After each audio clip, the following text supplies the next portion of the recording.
Bonjour, cette vidéo est la seconde d'une série de 2 vidéos qui portent sur l'argent. La première a abordé le malaise par rapport à l'argent, cette seconde présentera la politique financière que recommande le groupe Edmond Binas. Il est désormais de plus en plus crucial d'aborder le plus tôt possible avec les patients la question des honoraires. Expliquer dès le départ la politique d'encaissement de votre cabinet et cela vous évitera de laisser le patient dans la confusion.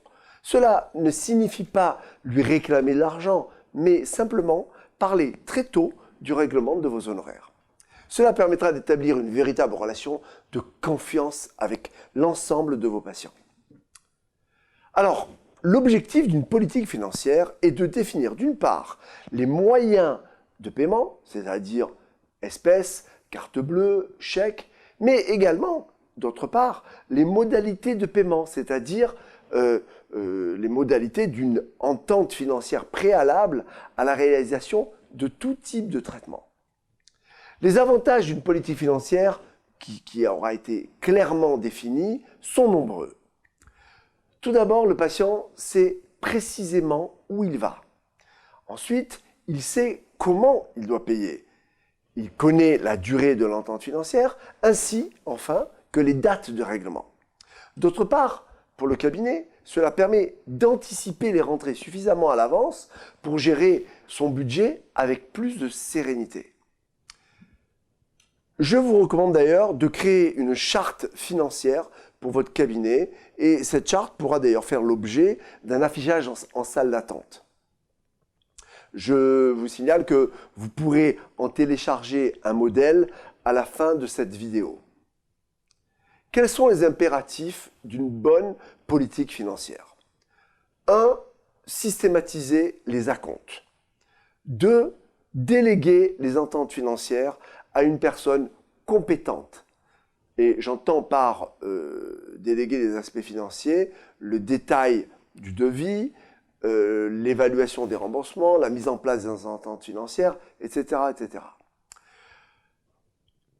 Troisième impératif d'une bonne politique financière, c'est de proposer un étalement de paiement qui ne dépasse pas 3 mois maximum après la fin du traitement.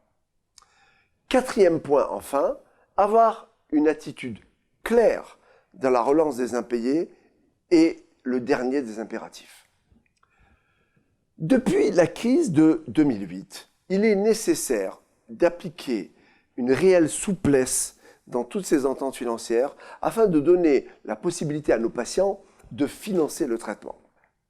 Je vais maintenant vous présenter les 3 étapes simples qui doivent être respectées pour une mise en place efficace de toute politique financière. Première étape, informer avant de soigner. L'information sur les modalités et les règles concernant les encaissements au cabinet doivent être données très rapidement. La politique financière, clairement explicitée au départ, doit contribuer à donner une image très professionnelle de votre cabinet et à créer un climat de confiance.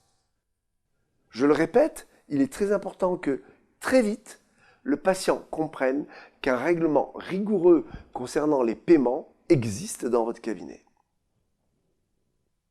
Deuxième étape de notre politique financière, proposer des ententes financières adaptées. Souvent, la décision pour le patient de réaliser ou pas un plan de traitement dépendra de la capacité de l'équipe dentaire à proposer, à présenter un programme d'entente financière qui soit efficace. Lorsque le patient a des difficultés financières, vous aurez alors à utiliser tous vos talents de diplomate pour accorder des facilités de paiement. Sans remettre en cause l'équilibre financier du cabinet, tout cela n'est pas si simple. En fait, les arrangements financiers sont l'une des clés de voûte de l'acceptation lors de l'établissement d'un plan de traitement. La plupart du temps, le chirurgien dentiste présente la partie médicale, c'est-à-dire le traitement, les détails du traitement. De son côté, l'assistante réalise les ententes financières et gère tous les aspects financiers. Mais faites en sorte, pour obtenir des résultats qui soient probants, que votre assistante et des lignes directrices qui soient claires pour établir toute la politique de paiement. Comment dirais-je, un bon accord financier doit respecter autant les intérêts du patient que ceux du cabinet. Souvenez-vous que votre cabinet n'est pas une banque. Enfin, la troisième et la dernière étape de notre politique financière concerne la relance des impayés. Dans un cabinet qui a mis en place une gestion claire des encaissements en amont, les impayés sont réduits en réalité à un nombre minimum. Pourtant, cela peut arriver. J'indique quand même que la personne qui doit réaliser ces relances est celle qui, dans le cabinet, présente les plus grandes aptitudes relationnelles. Tout d'abord, pour une première relance, au lieu d'adresser un courrier, nous recommandons plutôt l'usage du téléphone. Si, après ce premier appel, vous n'êtes toujours pas réglé, un deuxième appel s'avère nécessaire. Là aussi, nous recommandons le téléphone. Mon expérience des cabinets me montre à ce stade que c'est la technique qui donne encore les meilleurs résultats. Si vous n'êtes pas payé après le second appel, là, nous vous recommandons d'adresser un premier courrier. Si enfin, après ce courrier, vous êtes toujours sans nouvelles du patient, vous devez lui adresser un deuxième courrier lui indiquant que vous êtes dans l'obligation de transférer son dossier à un organisme de contentieux.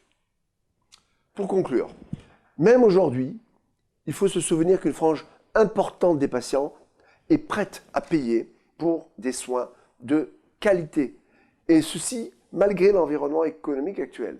Mais ils sont prêts à payer uniquement s'ils sont conscients de cette qualité. N'oubliez jamais que pour le patient, perception égale réalité et que s'il ne perçoit pas les avantages de votre traitement, il ne le réalisera pas. Il faut donc apprendre à mieux communiquer et à mieux s'organiser.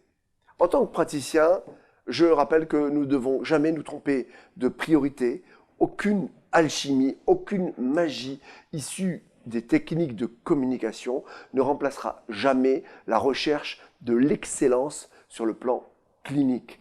Or, souvenez-vous que c'est la première et la plus importante, probablement, des raisons qui nous ont fait choisir un jour notre profession de chirurgien dentiste. Je vous remercie et à la prochaine fois.